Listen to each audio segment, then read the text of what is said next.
story called Unfit Conditions, and it begins at a conference. There were many people in the lobby of the Best Land Hotel, but Yori was looking at the chandelier. It was as wide as a park fountain, but it spilled with crystal facets instead of water, making Yori, a slight man with a cheap haircut, feel vaguely dizzy under its shine. The hotel had been booked by a very prominent board of directors for an international scientific conference. He found it funny that men who were in charge of grant funding for his department always seemed to have good taste in hotels with chandeliers.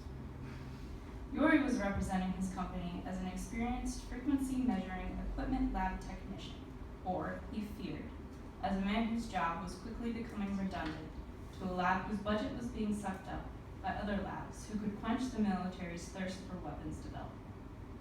He felt like a frog in a pond that was being baked into the earth. He needed to find his chance to jump. And so the long, out-of-country flight with an economy class ticket, the kiss from his wife at the airport, the jet lag, and the mild nausea from the shine and spill of cut glass over a lobby full of men speaking loudly.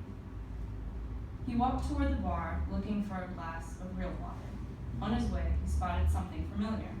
It was a loudly printed orange paisley shirt worn by a man with curly hair. Yuri knew only one man who would wear a shirt like that to a professional conference. "Mark," he exclaimed to the man. The two had worked together 2 years ago on a collaborative project between their two countries. "It has been years, how are you?" Mark turned from the conversation he was having. "Yuri, my friend," he exclaimed, grabbing Yuri's hand and pulling him in close. "Let's go," he whispered. "I need to gracefully escape this conversation." He let Mark steer him further into the crowded lobby until they reached a spot too inconvenient for Mark's former conversation partners to catch up with him. "What was that? Are you in some sort of trouble?"